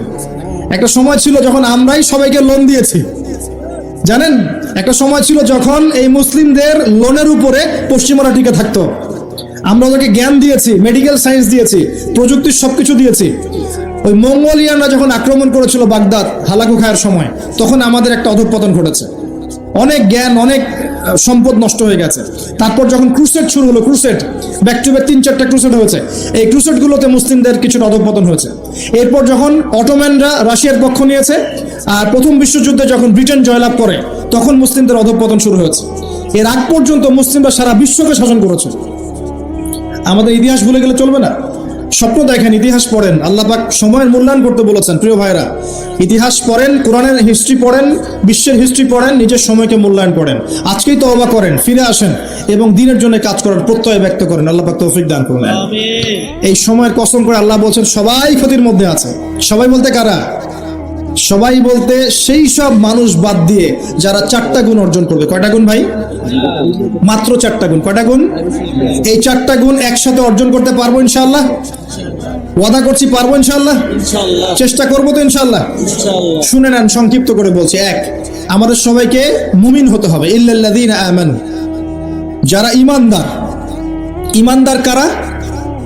উত্তর হাদিসে জিবরিলের মধ্যে আছে, নবী সাল্লাল্লাহু আলাইহি ওয়াসাল্লামকে জিবরাইল আলাইহিস সালাম জিজ্ঞাসা করছেন, আখবিরনি আনিল ঈমান, হে নবী আমাকে ঈমান সম্পর্কে বলুন। এই জায়গায় একটু ভালো করে বোঝেন, এখানে বর্তমান যে শিক্ষা ব্যবস্থা নিয়ে যে কথাটা উঠেছে এর একটা গোড়ার সমস্যা চলে আসবে। একটু ভালো করে বোঝেন এই জায়গাটা। জিবরাইল আলাইহিস সালাম বলছেন, হে মুহাম্মদ সাল্লাল্লাহু আলাইহি ওয়াসাল্লাম, আল ঈমান, ঈমান হচ্ছে আন তুমিনা বিল্লাহ, তুমি আল্লাহতে বিশ্বাস করবে। এক, ওয়া মালাইকাতিহি, ফেরেশতাগণে বিশ্বাস করবে। দুই, তিন, ওয়া কুতুবিহি, আসমানি কিতাব সমূহে বিশ্বাস করবে। চার, ওয়া রুসুলিহি, রাসূলগণে বিশ্বাস করবে। পাঁচ, ওয়াল ইয়াউমিল আখির, পরকালে বিশ্বাস করবে। ছয়, ওয়াল কদরি খাইরি ওয়া শাররি, তাকদীরের ভালো মন্দে বিশ্বাস করবে। একটু মনোযোগ দিয়ে দেখেন, ঈমানের 6টা পিলার কি ছোঁয়া যায়? এগুলো কি কঠিন? এগুলো কি তরল? এগুলো কি বায়বীয়? এগুলোকে কি জ্ঞানের সংজ্ঞায় ফেলা যায়? ঈমানের 6 পিলারকে চোখে দেখা যায়? স্পর্শ করা যায়? ঈমানের 6 পিলার, এই 6টা পিলার, এই 6টা পিলারকে কি ল্যাবরেটরিতে ল্যাবে বসে প্রমাণ করা যাবে? এই 6টা পিলারকে কি যুক্তি, বিজ্ঞান, দর্শনের মানদণ্ডে বিচার করা যাবে? যাবে না। আল্লাহ পাক বলছেন, আলিফ লাম মিম যালিকাল কিতাব লা রাইবা ফি হুদাল লিল মুত্তাকিন। মুত্তাকি কারা? আল্লাযীনা ইউমিনুনা বিল গায়বি, যারা এই গায়েবে বিশ্বাস করে। ঈমানের 6 পিলার সবই গায়েব। এই গায়েবে অদৃশ্য বিশ্বাস না করতে পারলে আপনি মুমিন হতে পারবেন না। তো আমাদের বিলিভ, আমাদের বিশ্বাসের ভিত্তিটা হচ্ছে অদৃশ্য। আমাদের বিশ্বাসের ভিত্তি কি? অদৃশ্যের জগৎ, গায়েবের জগৎ। আর পশ্চিমাদের বিশ্বাসের জগৎ হচ্ছে দৃশ্যমান জগৎ। এই কারণেই তাদের শিক্ষা সিস্টেমগুলো সব দৃশ্যমান জিনিসে বিশ্বাস করে, অদৃশ্য বিশ্বাস করে না। এই কারণেই তারা এই সব মতবাদগুলোকে বইপত্র নিয়ে আসে। এই ডারউইনের মতবাদ বলেন, এই যে আপনার এটা কি অ্যাস্ট্রোনমিক্যাল এগুলো বলেন, নাসার গবেষণাগুলোকে বলেন, মঙ্গলের এটা খুঁজতেছে, চাঁদে ওইটা খুঁজতেছে। মানে ওরা চোখে যা দেখবে এটা বিশ্বাস করবে, চোখে যা দেখি না বিশ্বাস করবে না। আর ওই মতবাদটাকে তারা জোর করে মুসলিমদের উপর চাপাতে যাচ্ছে। এই কারণেই মুসলিমদের বইপত্রের মধ্যে এখন এগুলো ঢুকে যাচ্ছে, এই মতবাদগুলো ঢুকে যাচ্ছে। তাহলে সমস্যা কিন্তু গোড়ায়। আমাদের কাছে জ্ঞানের সংজ্ঞা হচ্ছে জ্ঞান আল্লাহর পক্ষ থেকে আসে। আল্লামাল ইনসান মা লাম ইয়ালাম, আমি মানুষকে সেই জ্ঞান শিক্ষা দিয়েছি যা মানুষ জানতো না। আল্লাহ বলছেন আমি শিক্ষা দিয়েছি, মানুষ জ্ঞানী ছিল না, আমি শিক্ষা দিয়েছি। আল্লাহ বলছেন ওয়াকুলিল হাক্কু মির রাব্বিকুম, সূরা কাহফ 29 নম্বর আয়াত।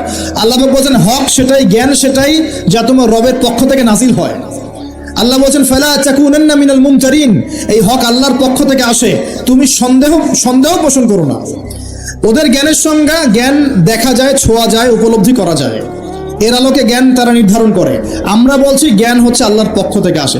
এটাকে আমরা ফিলোসফির ভাষায় বলি এপিস্টিমোলজিক্যাল একটা ডিফারেন্স, মানে জ্ঞানতাত্ত্বিক পার্থক্য। এই কারণেই শিক্ষা ব্যবস্থায় এই দ্বৈনতা দেখা দিচ্ছে। ওদের শিক্ষা ব্যবস্থা এরকম, চোখে যা দেখবে তা বিশ্বাস করবে, চোখে যা দেখবে না বিশ্বাস করবে না। আর আমাদের শিক্ষা ব্যবস্থার ভিত্তি হচ্ছে অদৃশ্য, গায়েবে আমরা বিশ্বাস করি। আল্লাহ গায়েব, দেখি নাই বিশ্বাস করি, ফেরেশতা বিশ্বাস করি, আসমানি কিতাব বিশ্বাস করি, নবী রাসূল বিশ্বাস করি, পরকাল বিশ্বাস করি, আপনার ভাগ্যে বিশ্বাস করি। এগুলো বিশ্বাস না করলে আপনি মুমিন হতে পারবেন না। আর আল্লাহ পাক বলছেন মুমিন না হলে ক্ষতির মধ্যে আছো, সময়ের কসম। প্রথম শর্ত মুমিন হতে হবে, মনে বিশ্বাস করতে হবে, মুখে স্বীকার করতে হবে, কাজেও বাস্তবায়ন করতে হবে। এই পার্থক্যের কারণেই শেকড়ের সমস্যা হয়েছে। এখন ডালপালা নিয়ে আমরা নাড়াচাড়া শুরু করেছি।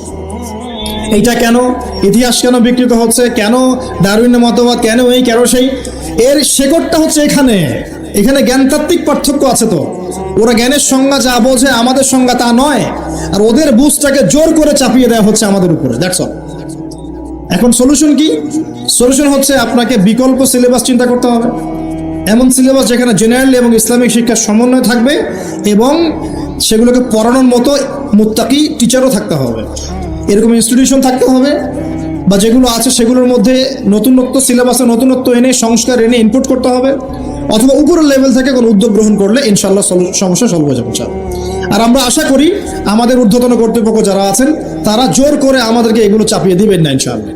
আমরা আশা করি তারা এগুলোর ব্যাপারে সচেতন হবেন এবং এই অনইসলামিক শিক্ষাগুলোকে আমাদের সোনামণিদের বই থেকে দূর করবেন ইনশাআল্লাহ। বিশ্বাস করেন একটা বছর সময় লাগবে না, 1 বছর লাগবে না ইনশাআল্লাহ। 1 বছরের মধ্যে পুরো শিক্ষা সিস্টেমকে ঢেলে সাজানো সম্ভব। প্রত্যেক প্লে গ্রুপ থেকে শুরু করে মাস্টার্স পর্যন্ত প্রত্যেক সেকশনে জেনারেল শিক্ষার সাথে ইসলামিক শিক্ষাকে সমন্বয় করা সম্ভব। 1 বছর লাগবে না ইনশাআল্লাহ। এই সৎ উদ্যোগ যদি কেউ নিতে পারে, আমি দোয়া করি আল্লাহ পাক তৌফিক দান করুন, পুরো জাতির জন্য কল্যাণকর হবে ইনশাআল্লাহ। আমার ছেলে ডক্টর হবে, হাফেজে কোরআনও হবে ইনশাআল্লাহ, কি সমস্যা? হতে পারবে না? আমার ছেলে পলিটিশিয়ান হবে, সমাজকে নেতৃত্ব দিবে, সে আলেমও হবে ইনশাআল্লাহ, কি সমস্যা? একজন ইমাম সাহেব, মুফতি সাহেব, তিনি অর্থনীতির জ্ঞান রাখবেন, কি সমস্যা? কোনো সমস্যা? একজন মুহাদ্দিস মুফতি যারা ফারেগ হয়ে বের হচ্ছেন, তারা বিশ্ব রাজনীতি সম্পর্কে জ্ঞান রাখবেন, কোনো সমস্যা? সবকিছু আমাদের পড়াশোনা করতে হবে, তারপরে আমরা যে যা সেকশন ভাগ করে নিব ইনশাআল্লাহ আজ্জা ওয়া জাল। ভাবিদের পক্ষ থেকে কোনো দলিল প্রমাণ নাই, এরকম যদি কোনো আমল কেউ করে, এরকম কোনো আকীদা কেউ পোষণ করে, সেটা হবে বেদাতি আমল, বেদাতি আকীদা। বোঝা যাচ্ছে কথা? বেদাতি আমল আকীদায় কেউ লিপ্ত থাকলে তার আমল কবুল হবে না, তার আমল কবুল হবে না। তার আমলকে আল্লাহ পাক ধুলো বানিয়ে দিবেন, হাউজে কাউসারের পানি পাবে না, নবীজি সুহকান লিমান গায়্যারা বাদি বলে তাড়িয়ে দিবেন এবং জাহান্নামে যেতে হবে।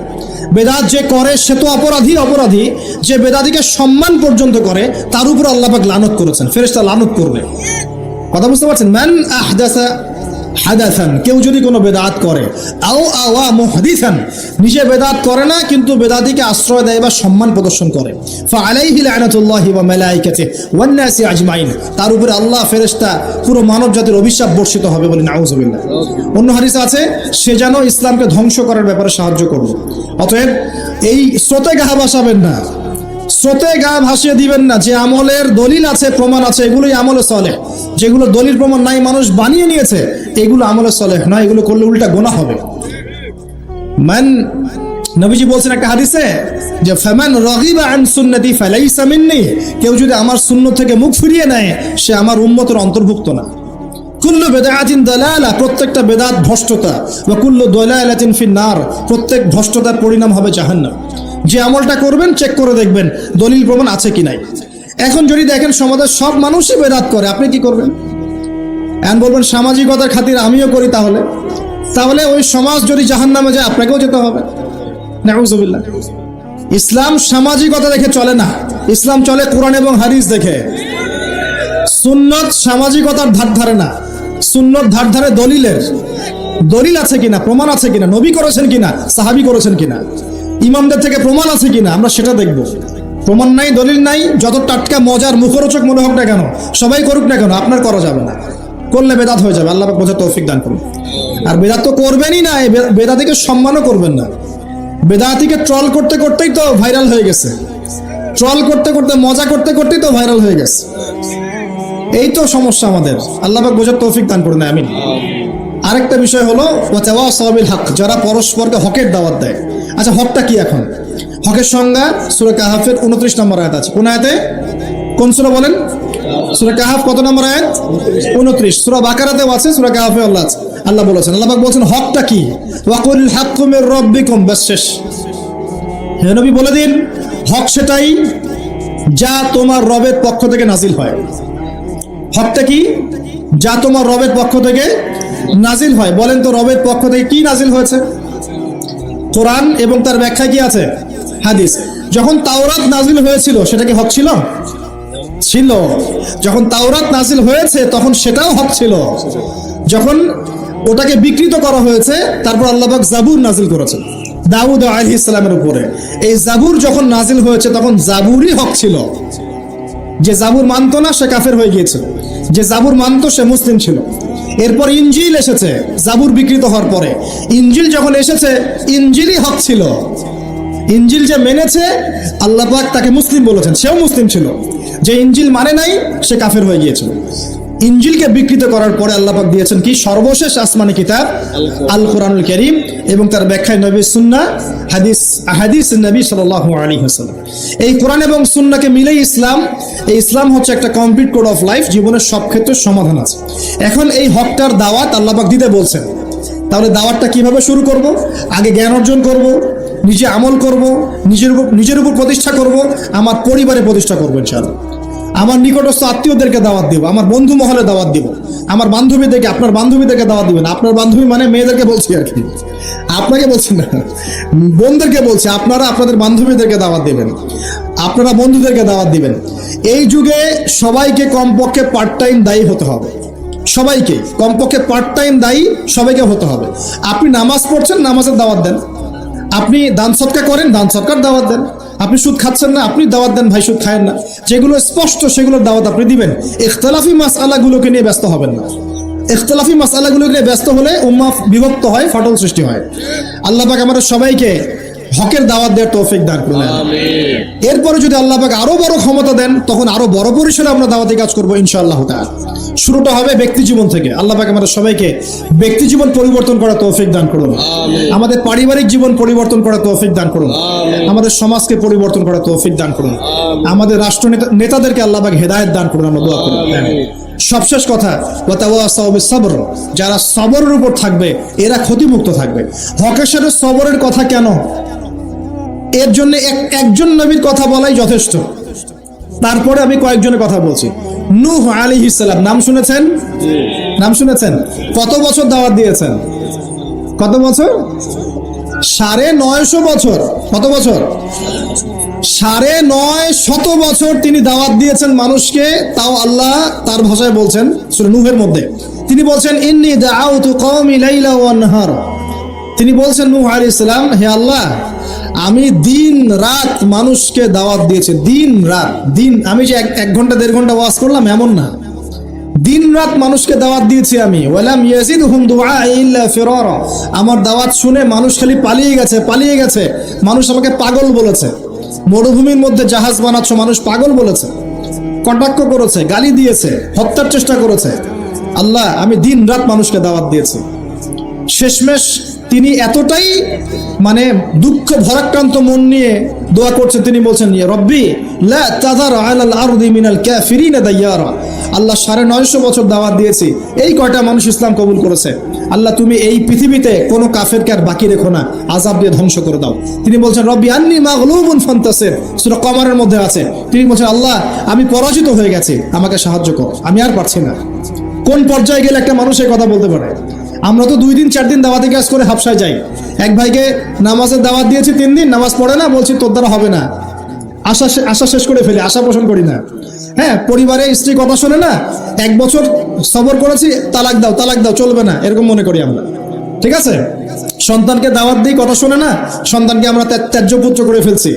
অনেক অধৈর্য আমরা মুসলিমরা, খুব আবেগী হয়ে গেছে এখন আমরা, আর অধৈর্য হয়ে গেছে। সবর করতে হবে। আমাদের নবীজি 23 বছর লেগেছে। কত বছর? 23 বছরে আল্লাহর নবীকে মানুষ হত্যার চেষ্টা করেছে 16 বার, গালি দিয়েছে 15টা। যে মানুষটাকে সবাই বলতো আল আমিন আস সাদিক, সেই মানুষকে মানুষ বলা শুরু করেছে কাযযাব, সাহের, জাদুকর, এই মিথ্যাবাদী, হ্যাঁ, ঐক্য বিনষ্টকারী ইত্যাদি। তাকে দেশ থেকে বের করে দিয়েছে, তায়েফবাসী রক্তাক্ত করেছে, কত নির্যাতন করেছে। উটের নাড়ি ভুড়ি চাপিয়ে দিয়েছে সেজদারত অবস্থায়, গলায় চাদর দিয়ে ফাঁস দিয়েছে আমাদের নবীকে। উহুদের মাঠে আঘাত করেছে মাথার মধ্যে। কই নবী সাল্লাল্লাহু আলাইহি ওয়াসাল্লাম তো অধৈর্য হন নাই, ছেড়ে দেন নাই, ময়দান ত্যাগ করেন নাই। আমরা এত অল্পতেই কেন অধৈর্য হয়ে যাই? হাজার হাজার মানুষ আসবে চলে যাবে, কিন্তু দ্বীন ইসলাম থেকে যাবে ইনশাআল্লাহ। একসময় ভালো থাকবে, কখনো খারাপ থাকবে, কখনো বেগবান হবে, কখনো একটু মন্থর হবে, দিন এগিয়ে যাবে ইনশাআল্লাহ। একজন আসবে, হয়তো তাকে মেরে ফেলা হবে, আরেকজন আসবে ইনশাআল্লাহ। একজন আসবে, তাকে সরিয়ে দেওয়া হবে, আরেকজন আসবে ইনশাআল্লাহ। 100 আলেম আছেন, 100 আলেমের মউত হবে, আরো 100 আলেম আসবে ইনশাআল্লাহ। দিন থেমে যাবে না কখনো ইনশাআল্লাহ, এগিয়ে যাবে। একটা পয়েন্ট দেখেন, নূহ আলাইহিস সালামের বাড়িতেও শান্তি ছিল না। কিরকম? কমপক্ষে আমাদের নবী সাল্লাল্লাহু আলাইহি ওয়াসাল্লামের জীবনে বাইরের মানুষ তাকে কষ্ট দিচ্ছে, ঘরের মধ্যে খাদিজা রাদিয়াল্লাহু আনহা আছে এবং তিনি তার মতাদর্শের মানুষ। বাসায় গিয়ে তিনি খাদিজা রাদিয়াল্লাহু আনহার সাথে সুখ পাচ্ছেন, শান্তি পাচ্ছেন, কারণ স্ত্রী তার পক্ষে আছেন। স্ত্রী তার পক্ষে আছেন, তাকে সাপোর্ট দিচ্ছেন, তাকে টাকা পয়সা দিচ্ছেন, অর্থ সম্পদ ব্যয় করছেন, তাকে পিছন থেকে একটা মমতা ভালোবাসা দিচ্ছেন না? আর বেচারা নূহ আলাইহিস সালামের ঘরে স্ত্রীও তার কথা শুনছেন না। এটা কি জানেন? তার স্ত্রী পর্যন্ত ঈমান নিয়ে আসছে না। তিনি বাসাতেও গিয়েও বাইরের পরিবেশ ফেস করছেন। যাদের বাড়িতে দাজ্জাল স্ত্রী আছে তারা জানে আমার কথার মানে কি। কথা কি বুঝতে পারছেন? অনেক ভুক্তভোগী আছে না এখন। বাহিরে আমরা অনেক প্রবলেম ফেস করি, বাসায় গিয়ে যদি দেখি একজন নেককার স্ত্রী, তার কোলে আপনি শুয়ে আছেন, সে আপনাকে আদর করছে, মহব্বত করছে, তার সাথে আপনি প্রবলেম শেয়ার করছেন, সে আপনাকে সাপোর্ট দিচ্ছে, আপনি কিন্তু ভিতর থেকে একটা ভালোবাসা ভালো লাগা ফিল করবেন। বাইরের খারাপটা আপনার আর কাজের মাথায় আসবে না ইনশাআল্লাহ। আর যদি দেখেন যে বাইরেও আপনি অনেক স্ট্রাগল করছেন, বাসায় গিয়ে যখন ঢুকলেন, ব্যাস ওখানে আর এক জাহান্নাম শুরু হয়ে গেল, আযাব, তখন কিন্তু আপনার আর মাথা কাজ করবে না। তো এই অবস্থা যাদের আছে, আল্লাহ তাদের অবস্থা উন্নতি করুন, সমস্যা দূর করুন, দোয়া করি। যাদের এই হতভাগা যারা আছেন, তারা জানেন যে এরকম সমস্যা হলে কিরকম কষ্ট হয়। তো নূহ আলাইহিস সালামের কিন্তু ঘরে এই সমস্যা ছিল। আমরা তো কয়েকদিন আগে দেখলাম না, বাংলাদেশের একজন মানুষ তার স্ত্রীকে নিয়ে একটা অভিযোগ করলেন। এখন আমি অনেকদিন আগেই বলেছি, শেষ জামানায় কিন্তু ফ্যামিনিস্ট রেভলিউশন বাড়বে। কি বাড়বে? ফ্যামিনিস্ট রেভলিউশন মানে নারীকে আপনি আর ঘরে রাখতে পারবেন না, ও বাঁধন ছিন্ন করে বেরিয়ে চলে যাবে, ও সম অধিকার, নারী অধিকার, বিভিন্ন স্লোগান দিয়ে দিয়ে কোনো কোনো ক্ষেত্রে দেখবেন পুরুষের উপরে এসে টেক্কা দেওয়ার চেষ্টা করবে। কোনো কোনো ক্ষেত্রে নারী নির্যাতনের জায়গায় পুরুষ নির্যাতন করা শুরু হবে, দেখবেন। এগুলো কিন্তু দিন দিন বাড়ছে, ডিভোর্স বাড়ছে। ম্যাক্সিমাম ফ্যামিলিগুলো এখন অলমোস্ট, অনেক ফ্যামিলি, ম্যাক্সিমাম তো বলতে পারবো না, অনেক ফ্যামিলির মধ্যেই এই সমস্যাগুলো দেখা যাচ্ছে। এখানে স্ত্রীর ভূমিকাও যেমন থাকতে হবে, স্বামীর ভূমিকাও থাকতে হবে। আমরা স্ত্রীদের প্রতি কোমল হব, এটাও ঠিক আছে। একই সাথে স্ত্রীকেও রিকোয়েস্ট করতে হবে যে আপনাকে আপনার স্বামীর সম্মান বুঝতে হবে। একটা সংসার টিকে থাকে শুধু ভালোবাসার ভিত্তিতে না, একটা সংসার টিকে থাকে বিশ্বাসের ভিত্তিতে। কিসের ভিত্তিতে? সংসারে বিশ্বাস থাকতে হবে, আমানতদারিতা থাকতে হবে, পরস্পর সম্মানবোধ থাকবে, শ্রদ্ধাবোধ থাকবে, একে অপরের প্রবলেম শেয়ার করতে হবে। এটা জরুরি না যে আপনাকে বুঝতে হবে আপনার স্বামীর সমস্যা, আপনি তার সমস্যা বুঝবেন না, এরকম স্বার্থপর চিন্তা করলে তো হবে না। সবসময় আপনাকেও তাকে বুঝতে হবে, সেও আপনাকে বুঝবে। খালি চিন্তা করবেন যে আমাকে সে কেন বোঝে না, তারপরে তো সমস্যা। আপনাকেও তো তাকে বুঝতে হবে। উভয়কে উভয়ের জায়গায় ছাড় দেওয়ার মানসিকতা না রাখলে সংসারগুলো টিকবে না। এখন সংসারগুলো ভেঙে যাচ্ছে। প্রিয় ভাইরা, একটা পয়েন্ট থেকে এখানে চলে আসছি যে নূহ আলাইহিস সালামের সংসারে কিন্তু এই সমস্যাটা ছিল। তার স্ত্রী কিন্তু ঈমান নিয়ে আসে নাই, এবং সূরা তাহরিমের মধ্যে আল্লাহ পাক বলেছেন যে জাহান্নামীদের সাথে নূহ আলাইহিস সালামের স্ত্রী এবং লূত আলাইহিস সালামের স্ত্রীও জাহান্নামে যাবে না। পক্ষান্তরে ফেরাউনের ঘরে ছিল আসিয়া, মনে আছে? এরকম ফেরাউনের মতো স্বামী যে ঘরে আছে, সে ঘরেও কিন্তু নারী জান্নাতি হতে পারে, যার দৃষ্টান্ত হচ্ছে আসিয়া। অতএব স্বামী খারাপ হলে আপনাকে খারাপ হয়ে যেতে হবে এটাও না। ফেরাউনের ঘরে থেকেও আসিয়া আলাইহিস সালাম, আল্লাহ তাকে শান্তিতে রাখুন, জান্নাতে আল্লাহ পাক তাকে ঘর সৃষ্টি করে দিয়েছেন, নির্মাণ করে দিয়েছেন। নবী সাল্লাল্লাহু আলাইহি ওয়াসাল্লাম তার ঘরের ঘ্রাণ পেয়েছিলেন মেরাজের রাতে, মনে আছে? তো পরিবেশ পরিস্থিতি যেমনই হোক না কেন, পরিবারে ইসলাম ধরে রাখতে হবে। আল্লাহ পাক সবাইকে তৌফিক এনায়েত করুন বলে আমিন। আর এই নবীর সবরটা দেখেন, নূহ আলাইহিস সালামের সবর দেখেন, লূত আলাইহিস সালামের সবর দেখেন, ঈসা ইবনে মারইয়ামের সবর দেখেন, মূসা আলাইহিস সালামের সবর দেখেন, আমাদের নবীর সবর দেখেন, তার সাহাবীদের সবর দেখেন। এই প্রত্যেক যুগে যুগে এই সিলসিলা চলে আসছে। হকের দাওয়াত যারাই দিয়েছে তাদেরকে সবর করতে হয়েছে। আল্লাহ পাক আমাদের সবাইকে হকের দাওয়াত দেওয়ার সাথে সাথে ধৈর্য ধরার তৌফিক দান করুন। একদিনে দিন প্রতিষ্ঠা হবে না, লেগে থাকতে হবে ধীরে ধীরে ইনশাআল্লাহ তাআলা, আস্তে আস্তে আস্তে আস্তে এই দিন আল্লাহর জমিনের প্রত্যেক কাঁচা এবং পাকা বাড়িতে পৌঁছে যাবে ইনশাআল্লাহ তাআলা। আল্লাহ পাক আমাদের সবাইকে দিনের সেই বিজয়ের দিন দেখে যাওয়ার তৌফিক এনায়েত করুন, সকলে বলি আমিন। আমরা দোয়া করি আল্লাহ পাক সবাইকে সময়কে কাজে লাগানোর তৌফিক দান করুন, সময়কে কাজে লাগিয়ে তওবা করে ফিরে আসার তৌফিক দান করুন, বাকি জিন্দেগি বেশি বেশি নেক আমল করার তৌফিক দেখ।